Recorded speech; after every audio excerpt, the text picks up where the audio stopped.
আউযুবিল্লাহি মিনাশ শাইতানির রাজিম। বিসমিল্লাহির রহমানির রহিম। ইন্নামাল আ'মালু বিন্নিয়াত। সাদাকাল্লাহুল আযীম ওয়া সাদাকা রাসূলুহুন নবিয়্যুল কারীম।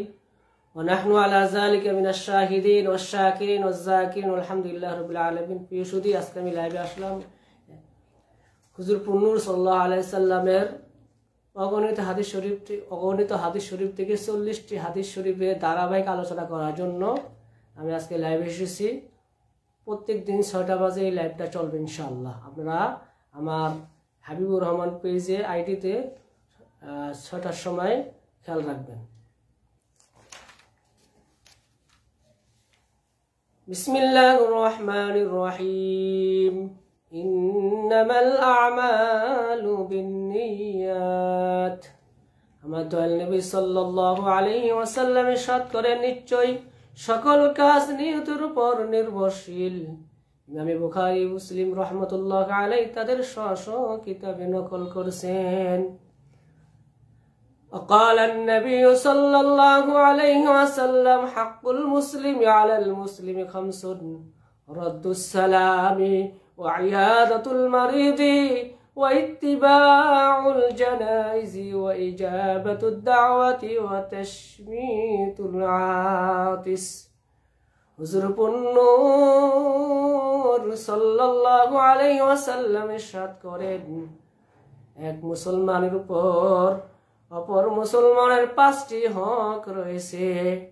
হুজুর সাল্লাল্লাহু আলাইহি সাল্লাম প্রত্যেকটি হাদিসের ভিতরে কয়টি হক রয়েছে তা তিনি ধারাবাহিকভাবে বললেন। 1, সালাম দিলে সালামের জবাব দেওয়া। আমরা যখন কাউকে আসসালামু আলাইকুম বলবো, প্রতি উত্তরে বলবে ওয়া আলাইকুমুস সালাম। এটা এক মুসলমানের উপর এক মুসলমানের হক।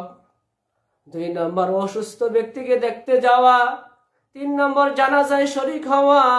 কোন মুসলমান মারা গেলে, নারী হোক পুরুষ হোক, তার জানাজায় শরীক হওয়া। দাওয়াত দিলে দাওয়াত কবুল করা। 5, হাঁচির জবাবে, অর্থাৎ কেউ যদি হাঁচি দিয়ে আলহামদুলিল্লাহ বলে, তার জবাবে আরহামুকাল্লাহ বলা। হাদিসটি ইমাম বুখারী, মুসলিম রাহমাতুল্লাহ আলাইহি তাদের সহিহ গ্রন্থে নকল করেছেন। তারা বরণ্য আইম্মায়ে কেরাম সহিহ এবং সুনান গ্রন্থে নকল করেছেন।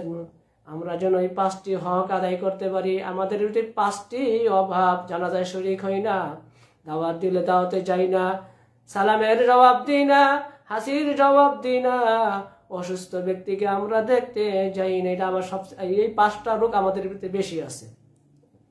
3 নম্বর হাদিস শরীফ, وقال النبي صلى الله عليه وسلم لا يرحم الله من لا يرحم الناس। যে ব্যক্তি, আমার নবী সাল্লাল্লাহু আলাইহি সাল্লাম বলেন, যে ব্যক্তি মানুষের প্রতি দয়া করে না, আল্লাহ তাআলা তার প্রতি দয়া করে না।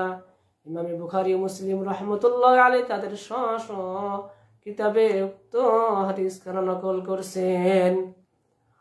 দেখেন, আমরা ভালো নিয়ত করি। যে যেমন নিয়ত করবে সে তাই ফল পাবে। যদি ভালো নিয়ত করে ভালো ফল পাবে, আর যদি খারাপ নিয়ত করে খারাপ ফল পাবে। ইন্নামা আমাল বিনিয়াত। নিশ্চয় সকল কাজ নিয়তের উপর নির্ভরশীল। যে যেমন নিয়ত করবে তার ফলাফলটা তেমন হবে। ঠিক আছে?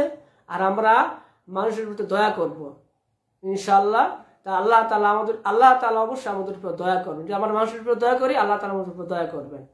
আমরা মানুষদেরকে সালাম দিব, সালামের জবাব দিব, অসুস্থ ব্যক্তিকে দেখতে যাব, কোনো মুসলিম নরনারী মারা গেলে জানাজা শরীক হব, যদি সুযোগ পাই ইনশাআল্লাহ শরীক হয়ে যাব। দাওয়াত দিলে দাওয়াত কবুল করবো, হাসির জবাবে আরহামুকাল্লাহ বলবো। আমরা যেন এই কাজগুলো করতে পারি। নবী সাল্লাল্লাহু আলাইহি ওয়াসাল্লামের প্রত্যেকটি সুন্নাত যেন আমরা দায়েম কায়েম করতে পারি। আহলুস সুন্নাহ জামাতের মুত্তাবি অনুসারী হয়ে আল্লাহ তাআলা আমাদের ঈমানের সহিত ইন্তেকাল দেন, সে তৌফিক আল্লাহ তাআলা আমাদেরকে দান করুন। বলুন আমিন। ওয়া আখিরু দাওয়ানা আলহামদুলিল্লাহি রাব্বিল আলামিন।